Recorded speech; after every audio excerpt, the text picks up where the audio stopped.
Hey Mystics, welcome to my channel. Welcome back if you're a subscriber. Welcome if this is your first time. I'm going to be doing another synastry video for you today, and the topic is double whammies and what that means in your synastry, and I will be going into greater detail with two specific types of double whammies. So stay tuned.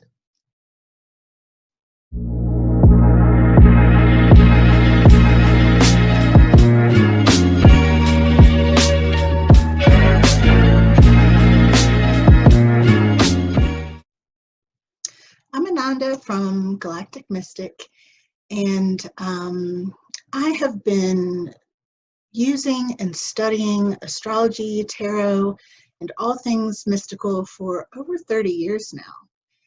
And I've used it to deeply understand myself, deeply accept myself, and to apply those understandings to my relationships, my core wounds, and I love sharing what I know, because sometimes uncovering these hidden themes can give us a sense of forgiving ourselves, understanding ourselves, and not giving ourselves such a hard time, which is such a common human thing that we do.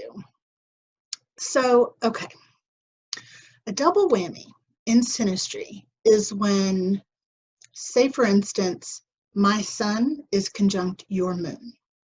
The double whammy would be if your sun is also conjunct my moon. So it's when two people have the same astrological connection and aspect to each other. Okay?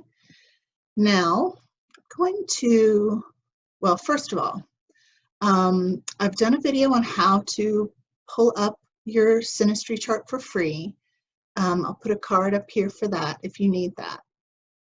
And the first aspect, or the first double whammy we're going to look at, is Mars conjunct anti-vertex, also known as Mars opposing vertex. I've done another video on the vertex, which goes into greater detail about what that even is, why it's so potent. But the quick and dirty of it is that the vertex is a mathematical point in the sky where the prime vertical and the ecliptic of the sun meet at the moment of your birth. Now, if that doesn't make any sense, that's totally cool. But the important thing to know here is that in order to have the accurate vertex for your charts, you have to have the accurate birth time. It has to be accurate, because even 5 minutes off can change the degree. Okay, it moves as quickly as the ascendant, so it's even more important than when you're determining what your moon is. The moon moves quickly, but the ascendant axis and the vertex axis move even quicker. So have that accurate birth time, or else this will be meaningless information. So Mars opposed, I'm going to pull up a chart for you. Mars opposing vertex. Well, okay. So here we have one person is the blue, one person is the red, okay? And then we have these aspects down here, blue person, red person. So we can see here that here is the blue person's vertex axis with the other person's Mars right on it. And then here is the red person's vertex with the Mars right on that anti-vertex, okay? So the difference in the vertex and the anti-vertex, and this is actually important with this particular double whammy, because the vertex point of this axis, and it is an axis, and I go into that in greater depth in that other video I was telling you about. The vertex has to do with other people, because it's always in the 8th, 7th, 6th, or 5th house. And these houses in the chart have to do with others, okay? The anti-vertex, the opposite end of this axis, is more about our experience of a thing, our experience of a person, our experience of an event or of a situation, okay? So to have Mars conjunct the anti-vertex,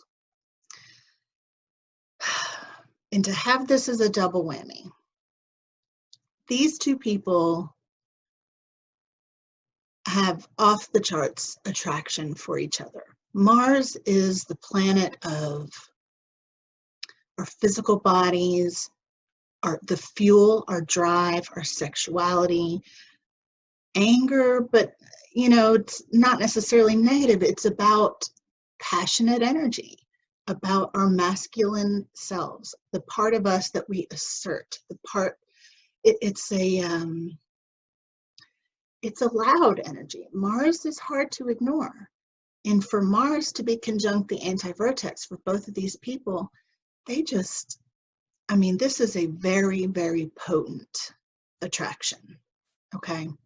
And they are both feeling it.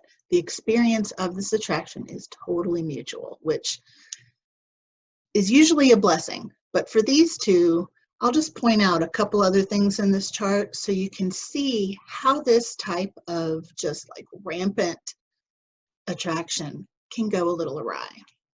If you look here, look at this. Their chirons are exactly conjunct. Chiron is the wounded healer. It's an asteroid thought to give us hints about our core wound and what we can't, that sort of nagging wound that we have. A lot of times it's thought that we can heal others in this particular thing, whatever it is for you, but we can't necessarily heal ourselves. I don't believe that. I think we can heal anything, but that's just the story with Chiron, okay? We also have the red person's nodal axis here, as well as their MCIC axis. This is the gravity axis conjunct this other person's Chiron. So this is just a whole lot of intensity on top of this other intensity here with the Mars conjunct the anti-vertex. Now look here, we have the asteroid Eros. This is Cupid. They have an exact conjunction of this, as well as this person's Eros is conjunct this person's ascendant. I mean, again, this is eroticism, erotic attraction. There's no way that these two could pass each other unnoticed. If they know each other at all, I dare say they're going to end up in the sack. One more thing to point out here. So look here, look at this moon. Actually, two things I'm going to point out. The red person has a natal Pluto moon opposition. Now, this is not an easy aspect to have in your natal chart. This carries an enormous amount of intensity that is potentially explosive, with hints of obsession and just fire and tumult, okay? But look here, the blue person's Pluto is also opposing the red person's moon. This brings that energy into their connection with each other. It's likely that a lingering, well, first of all, if these two are involved in any way, they will never forget each other because of all of this intensity. But this Moon-Pluto opposition, in a spiritual sense, when we think of relationships as spiritual teachers and a spiritual path, truly, this blue person is carrying a lot of the red person's pain. And the energies are here for them to pull together, at least briefly. But it could be very painful, because if this isn't handled maturely or with awareness, and this is a perfect example of where knowledge of astrology could really help these two if they wanted to handle their karma, because with the nodal axis for both of them, this person, there's a Jupiter conjunct the nodal axis, and all of this conjunct this nodal axis. This is highly, highly karmic. And it's almost set up as if, I mean, this is where astrology just blows my mind, because the electric energy is there, where they feel this potency of connection. However, there's really not a whole lot to make this connection stick, other than the potential for obsession with this Pluto moon opposition. And one of them saw an astrologer about this. And the astrologer said, well, look here, the blue person's moon is unaspected. So likely what the problem is that the red person can feel that the blue person isn't really emotionally invested. And the blue person was like, what are you talking about? I'm totally emotionally invested. Like, I feel so much in this situation. And so there was a discrepancy here with what the astrologer said, what the astrologer was seeing, and what the person was feeling. And then when I looked at this, when I work with synastry, I work with midpoints, particularly two specific midpoints that I've found are really, really potent. And this person's moon is conjunct this person's sun-moon midpoint. Now, the sun-moon midpoint is just what it sounds like, the point in between your sun and moon. And it's thought to be the point of relationship fulfillment. Now, that has to do with other people, but also internally, or what happens inside of us that causes a feeling of fulfillment.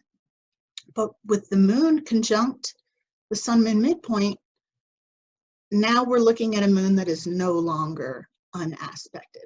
Now, if it was in fact unaspected, the blue person would feel all of this attraction, but kind of be like, something's missing. I don't understand why, I just don't really feel much other than in my loins.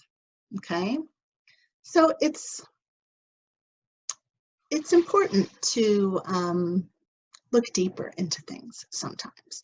A side note, the red person's vertex is conjunct the blue person's sun-moon midpoint. So we have, it's not exactly a double whammy because it's different things conjunct the sun-moon midpoint, but they both have contacts to the sun-moon midpoint. And that brings a needed level of emotional presence in the midst of all this intensity. I hope that makes sense. If you have questions about that, about anything that I've said so far, please leave me a comment. I do my best to answer every question, okay? So let me get out of this, and I'm going to share another example of a double whammy. This next example is a Mercury-Pluto conjunction, okay?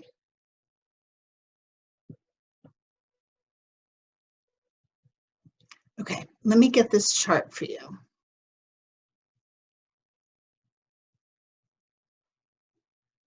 Okay, so here we have,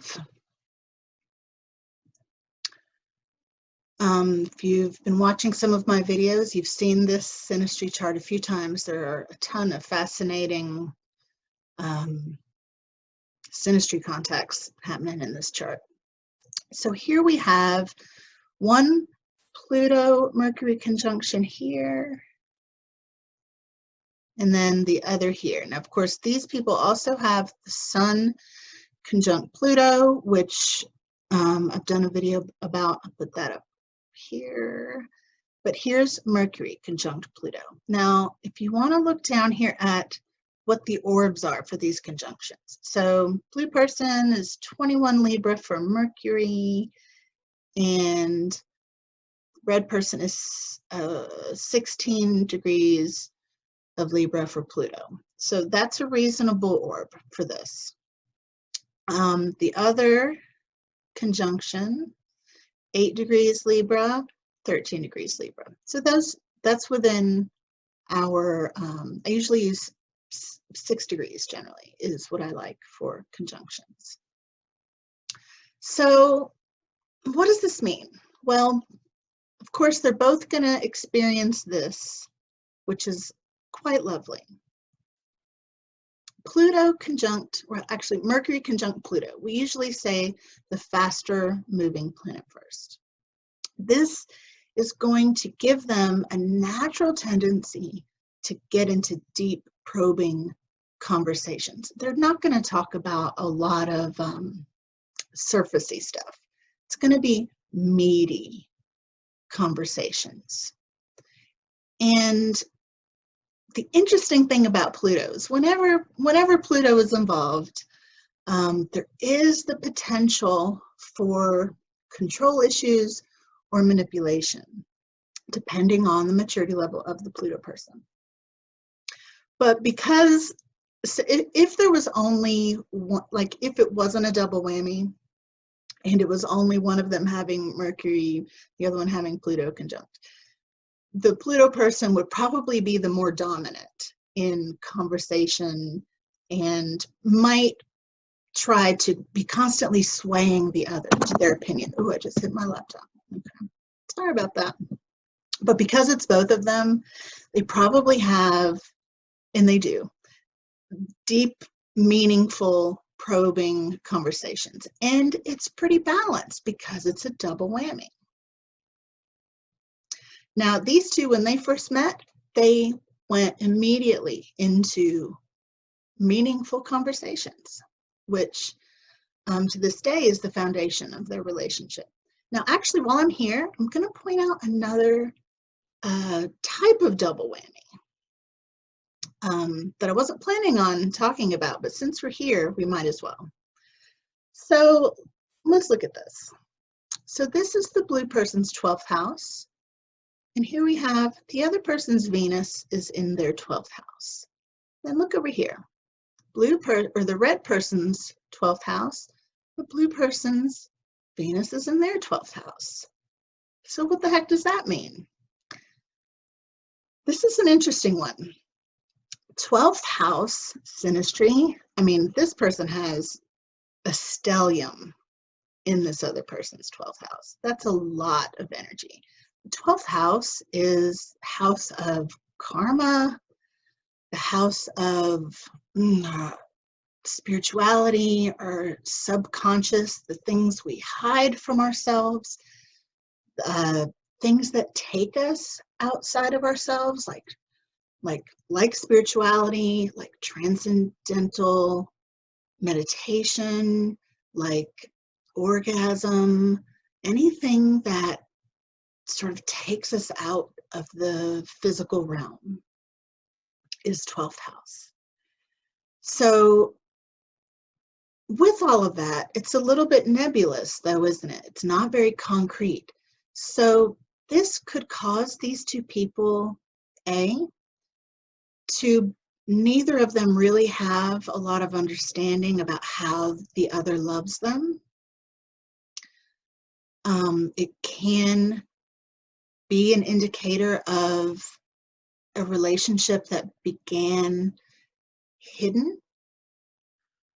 That can mean an affair. This was not an affair, but there are aspects of these people's relationships that is hidden. It kind of creates an insular vibe where they are sort of in their own world with their love. It's very, very interesting. Now, if this was only one way, there would likely be a good bit of insecurity on one of their parts, right? Because with the 12th house, we can't always see very clearly what's happening there. But this is a definite indication of past life probably many past lives together. Very, very interesting. So I hope that made sense. I hope that was helpful, inspiring perhaps. If you have any questions at all, please leave them below. And if you would like a synastry reading of your own charts, you can visit my website at galacticmystic.com. I also invite you to sign up for my newsletter because I send out monthly astrological sort of highlights of the month and other good juicy bits, and on Instagram and on Facebook at The Galactic Mystic. I put out a lot of information, and I invite you to follow me in those places. If you are liking and subscribing and sharing this, I thank you so very much. I enjoy every single message and email I get, and I get so many. I love developing relationships with you guys. I love looking at your relationships and hearing your experiences. I really give a shit, honestly. It's nourishing for me to do that with you. So thank you so much for watching, and see you next time.